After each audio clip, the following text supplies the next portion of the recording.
Hello and welcome to this very class. Today we'll be learning about the spot healing brush, the patch tool, the content aware tool, and the red eye tool. Okay, now the shortcut to picking any of those tools is by clicking J on your keyboard. Okay, when you just select J, so we're going to begin with the spot healing tool. Now, for the spot healing tool, all you just need to do is click on a spot.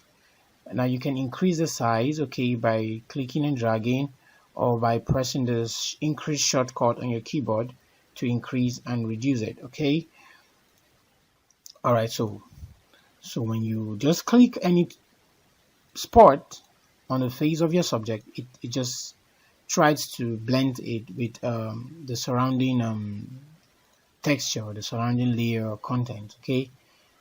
Basically, you can use a content aware, the create texture, and the proximity match. So what we're using is a content aware. You can actually use the create texture, the system samples and clean up those spots for you, and the proximity match. You can also, fix all these values here, and depending on what you intend to achieve.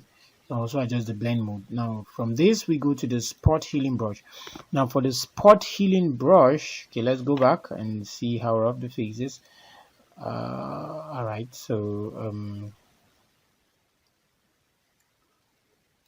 I'll go back. Let's duplicate the spot healing brush. Now for the spot healing brush, you don't just click directly and it picks. It tells you alternate click to define source. So you have to press Alt and then click a source before you use the source to paint or fill or patch the destination. So we press Alt on our keyboard and click, and then we come to the destination. You see it picks it and then it paints it. Okay, so depending on how fast you have to be sampling the source, and then you use the source to fill the destination. You can also modify this. You can sample current and below. Most of the times for non-destructive edits, I will advise you create a new layer. Okay, you create a new layer, an empty layer, and when you create an empty layer, then you come over to all layers or current and below, then you sample and edit. Okay, let me use this so you can get to understand what I mean. So I've created a new empty layer, and then I'm sampling a different layer, and then I'm painting over. All right, so when I click and drag on this, it heals it. However, what happens is that it is healing on the empty layer. Okay, I have to sample a different spot that matches closer with what I want. I'm sampling by pressing Alt on my keyboard, and then I click. Okay, Alt and I click. All right, so you do that, you sample and you work on it. All right, so now the advantage of this is that it is non-destructive. If there is any mistake I've made, I can easily mask or delete this very empty layer that I'm working on. So it is a totally brand new layer. I'm not working directly on the image. If you remember the first one, we had to delete and go back, but this I don't necessarily need to go back and just simply off this layer, and I see the different changes I've made so far. Okay, and so that is that for using this very trick. Then you go to the patch tool. So for the patch tool, let's hide this and then come to the patch tool. For the patch tool, all you need to do is to sample. If you're working with the source here, there's a source and destination. For the source, you sample the source, the place, and then you move. Your destination fills your source. You sample and then you move it to the destination. It moves. Now when you change it to destination, all you need to do is you have to circle where you want to use in patching, and then you move it to the source where you intend to patch. So you sample where you want to use to patch that place, and you move it to patch, and it patches. You sample and you move it. Sorry, you sample a good place and move it to the wrong place, and you patch. Okay, that is it for this very tool. And then you go to the content aware fill. Now for the content aware fill,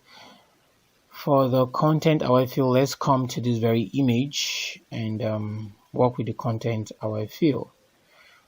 All right, so for the content aware fill, you want to right click, and then you move, okay, that very content, and voila, it moves the content and replace and fills where you took it from. So for example, you intend to move this and you intend for the image to be, well filled so that it will look as though nothing actually happened. So you just simply use the content Adobe fill, and then you click enter, and there we go, it moved it and try to fill it. But however, it is sampling the keyboard, so which is not very beautiful at this spot. But of course, you can use the content Aware fill is handy.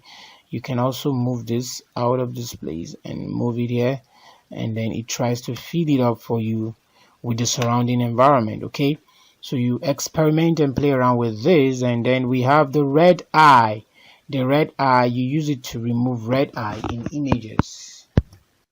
Now there are images you would have that eventually might have red eyes. You use the red eye tool to remove them. Okay, in those days where we have these cameras where you shoot at night, it gives them a very funny red eye like that. So with this red eye tool, all you just need to do is click and drag around the eye, click and drag around the eye, and then it spots the red and fills it up with black. Okay, click and round, click and drag, spots the red and fills it up. So usually it's supposed to be a dot. Couldn't find exactly those kind of odd images right now, but this is it. It fills it up for you, and that is what the red eye tool does. Okay, and that is that for those very four tools. I want you to take your time, experiment, practice, practice, practice. That is all that makes perfect. So take your time and practice and ensure you come out the very best. Thank you so much for your time. See you in the next class.